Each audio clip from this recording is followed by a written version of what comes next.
नमस्कार मित्रांनो, कसे आहात तुम्ही? तुमच्यासाठी घेऊन आलेलो आहे सामाजिक विज्ञान पाठ पहिला, भारतात युरोपियन आणि इंग्रजी शासनाची स्थापना. यासाठी स्वाध्याय आपण बघणार आहोत आज. प्रश्न पहिला, खालील प्रश्नांची एका वाक्यात उत्तरे द्या. युरोपाच्या कोणत्या राष्ट्रांनी भारतात येण्याचा जलमार्ग शोधण्यासाठी परिश्रम केले? उत्तर, पोर्तुगाल, स्पेन, हॉलंड इत्यादी युरोपियन राष्ट्रांनी भारतात जाण्यासाठी जलमार्ग शोधण्याचा खूप प्रयत्न केला. नंबर 2, युरोपमधील लोकांना भारतीय मसाल्यांची एवढी गरज का होती?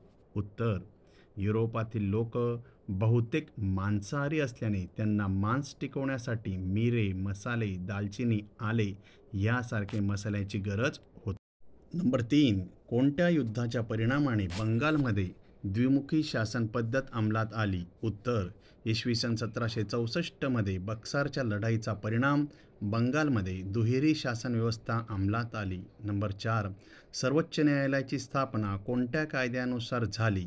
उत्तर, भारताच्या सर्वोच्च न्यायालयाची स्थापना इसवी सन 1773च्या शासन कायद्यानुसार झाली. प्रश्न 2 अ, थोडक्यात टिपा लिहा. नंबर 1, प्लासीचे युद्ध.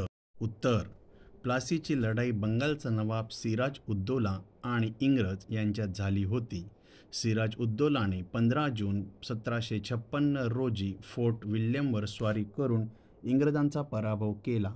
ही बातमी मिळताच मद्रास, चेन्नई येथील इंग्रजांच्या क्लाईव्हच्या नेतृत्वाखाली एक फौज कलकत्त्याला पाठवली. नवाबाचा विश्वासू माणिकचंद याने लाच घेऊन कलकत्ता इंग्रजांच्या स्वाधीन केले. इंग्रज नवाब सिराजउद्दौलाला थेट लढाईत पराभव करू शकले नाहीत, म्हणून त्यांनी लाच दिली आणि सिराजउद्दौलाला पराभूत करण्यासाठी फूस लावली. धोरण षड्यंत्राचा अवलंब केला. क्लाईव्ह बंगालचा मुख्य सेनापती मीर जाफर याला नवाब बनविण्याचे आमिष दाखवून त्याचे समर्थन केले. त्याने बंगालचे मोठे सावकार जगतशेठ, रायदुर्लभ आणि अमीचंद यांचीही नोंद केली. मार्च 1757 मध्ये इंग्रजांनी फ्रेंच वसाहतीवर आक्रमण करून नवाबाच्या सार्वभौमत्वाला आव्हान दिले. परिणामी 23 जून 1757 रोजी मुर्शिदाबाद जवळील प्लासीच्या मैदानात क्लाईव्हच्या नेतृत्वाखाली ब्रिटिश सैन्य आणि सिराजउद्दौला यांच्यात लढाई झाली. जनरल मीर जाफरच्या विश्वासघातामुळे प्लासीच्या लढाईत सिराजउद्दौलाचा पराभव झाला. सिराजउद्दौलाला पकडून मारण्यात आले. मीर जाफरला बंगालचा नवाब बनविले. त्या बदल्यात मीर जाफरने इंग्रजांच्या बंगालच्या 24 परगण्यांची जहागिरी दिली आणि त्यांना जकात न देता व्यापार करण्याची परवानगी दिली. अशा प्रकारे प्लासीच्या लढाईनंतर भारतात ब्रिटिशांची सत्ता सुरू झाली. नंबर 2, बक्सरचे युद्ध. उत्तर, बक्सरची लढाई 22 ऑक्टोबर 1764 रोजी बंगालचा नवाब मीर कासिम, अवधचे नवाब आणि मुघल सम्राट शहा आलम दुसरा आणि मेजर मनरो यांच्या नेतृत्वाखाली ब्रिटिश यांच्यात संयुक्त सैन्यात झाली. संयुक्त सैन्यात 50,000 सैनिक होते तर ब्रिटिशांकडे फक्त 7,072 सैनिक होते. मात्र एकत्रित सैन्याचा पराभव झाला. इंग्रजांनी विजय झाला. इंग्रजांनी मीर कासिमला बंगालचा नवाब म्हणून बढती दिली. युद्धाच्या शेवटी झालेल्या करारानुसार बंगाल, बिहार आणि ओरिसामध्ये जमीन महसूल आकारण्याचा अधिकार ब्रिटिशांना देण्यात आला, तर प्रशासनाची जबाबदारी नवाबाकडे सोपवण्यात आली. दिवाणीच्या सामर्थ्याने इंग्रज बंगालचे वास्तविक राज्यकर्ते आणि स्वामी बनले. अशा प्रकारे बक्सरच्या लढाईने बंगाल, बिहार आणि ओरिसामध्ये ब्रिटिश आणि नवाब यांची दुहेरी राजवट प्रस्थापित केली. ही व्यवस्था दुहेरी शासन व्यवस्था म्हणून ओळखली जाऊ लागली. नंबर 3, इंग्रज-मराठा युद्ध. उत्तर, मराठे आणि इंग्रज यांच्यात झालेल्या पहिल्या युद्धात कोणाचाही विजय झाला नाही. सालबाईच्या तहानुसार दोघांनाही आपापले प्रदेश एकमेकांना परत केले. दुसरे इंग्रज-मराठा युद्ध इसवी सन 1803 पासून इसवी सन 1805 मध्ये घडले. त्यात मराठ्यांच्या वेलस्लीकडून पराभव झाला. या युद्धाने ओडिसा आणि यमुनेच्या उत्तरेकडील आग्रा आणि दिल्लीचे प्रदेश ब्रिटिशांच्या आधिपत्याखाली आणले. तिसरे इंग्रज-मराठा युद्ध इसवी सन 1817 ते 1819 या काळात घडले. त्यात मराठ्यांचा पराभव झाला. इंग्रजांनी पेशव्याला पुण्यातून काढून कानपूरजवळील बिथुराला पाठवले. पेशव्यांनी पेन्शन दिली. या युद्धाच्या विजयाने विंध्याचल ते दक्षिण भारतापर्यंत ब्रिटिश राजवट प्रस्थापित केली. अशा प्रकारे इसवी सन 1818पर्यंत संपूर्ण भारतावर ब्रिटिश राजवट प्रस्थापित झाली. नंबर 4. म्हैसूर युद्ध. उत्तर. दक्षिण भारत इसवी सन 1761मध्ये विजयनगर साम्राज्याच्या समाप्तीनंतर म्हैसूर हे हैदर अलीच्या नेतृत्वाखाली सर्वात शक्तिशाली राज्य बनले. हैदर अलीने आपल्या सैन्याच्या सैनिकांना युरोपियन शैलीत प्रशिक्षण दिले आणि सशस्त्र केले.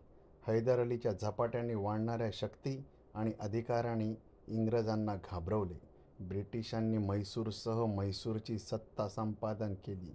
इसवी सन 1767 ते 69, इसवी सन 1780 ते 84, इसवी सन 1790 ते 1792 आणि इसवी सन 1799मध्ये 4 मूर्ती तयार करण्यात आल्या. या मूर्तींपैकी पहिल्या 2 मूर्ती हैदर अलीच्या आणि दुसऱ्या मूर्ती हैदर अलीच्या शक्तिशाली मुलगा टिपू सुलतानच्या होत्या. पहिल्या विग्रहाने काही निष्पन्न झाले नाही. 1782मध्ये हैदर अली मरण पावल्यानंतर दुसऱ्या यात्रेदरम्यान दोन्ही बाजूंमध्ये एक करार झाला. तिसऱ्या म्हैसूर विग्रहात टिपू सुलतानचा पराभव झाला. चौथ्या विग्रहात टिपू सुलतान लढून शहीद झाला. अशा प्रकारे इंग्रजांनी म्हैसूरची सत्ता संपुष्टात आणली आणि ब्रिटिश साम्राज्याची स्थापना केली. गव्हर्नर जनरल लॉर्ड वेल्लेस्लीने म्हैसूर राज्य तत्कालीन वडियार राजघराण्याकडे संपुर्द केले आणि त्याला मदत घेण्यास भाग पाडले. बी. खालील प्रश्नांची उत्तरं लिहा. नंबर 1. युरोपियन लोकांना भारताकडे येण्याचा जलमार्ग शोध करावा लागला. विधान समजवा. उत्तर. प्राचीन काळापासून भारत आणि युरोपियन देशांमध्ये मोठ्या प्रमाणावर व्यापार धंदा चालू होता. त्यावेळी भारतातून मिरे मसाले, तेजाना, सुती कापड, रेशमी कापड, नीळ, सुरखर, लाकूड, अफू इत्यादी मोठ्या प्रमाणात भारतातून युरोपियन बाजारपेठेत निर्यात होत असे. पूर्व आणि पश्चिमेतील व्यापार मध्य आशियाच्या भूमार्गाने चालत असे. त्यावेळी कॉन्स्टँटिनोपल हे शहर भारत आणि युरोपमधील ओव्हरलोड व्यापाराचे मुख्यालय होते. इसवी सन 1453मध्ये युरोपचे प्रवेशद्वार मानले जाणारे हे शहर तुर्कांनी जिंकले. त्यामुळे युरोपियन देशांचा भारतासोबतचा व्यापार मार्ग बंद झाला. भारतीय माल युरोपियन देशांमध्ये जाणे बंद झाले. युरोपातील लोक मोठ्या प्रमाणात मांसाहारी असल्याने त्यांना त्यांचे मांस टिकवण्यासाठी भारतीय मिरची मसाल्यांची गरज होती. युरोपातील लोक भारतातील मिरे, मसाले, तेजाना, सुती कापड इत्यादींविषयी राहू शकत नव्हते. त्यामुळे युरोपियन लोकांना भारताकडे जाण्यासाठी जलमार्ग शोधणे भाग पडले. नंबर 2. ब्रिटिश पोलीस तंत्र विषय मुद्देसूद नोंद लिहा. उत्तर.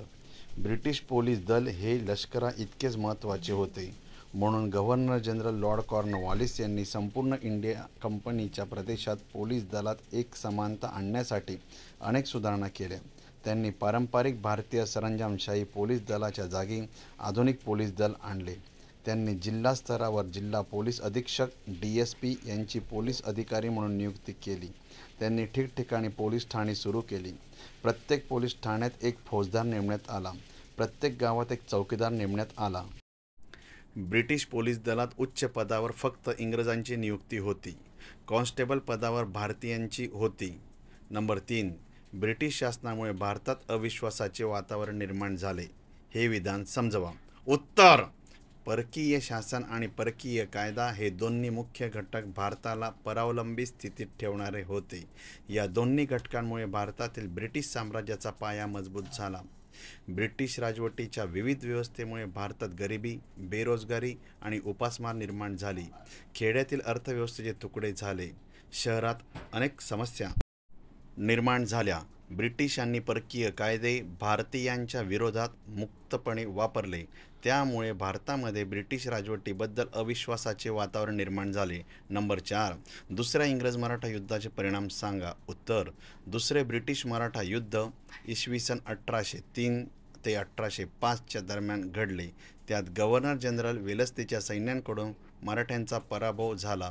या युद्धाने ओडिसा आणि यमुनेच्या नदीच्या उत्तरेकडील आग्रा आणि दिल्लीचा प्रदेश ब्रिटिशांच्या अधिपत्याखाली आणला. प्रश्न 3. खालील पर्यायातून योग्य पर्याय शोधा आणि लिहा. नंबर 1. भारतातील पोर्तुगीजांची राजधानी कोणती होती? सी. गोवा. गोलकोंड्याच्या शासकाचा हुकूम मिळाल्यावर मछलीपट्टममध्ये स्वतःचे स्थान मिळविणारे युरोपियन लोक कोण होते? बी. डच. नंबर 3. भारतातील न्यायतंत्राची सुरुवात करणारा इंग्रज अधिकारी कोण होता? डी. Warren Hastings.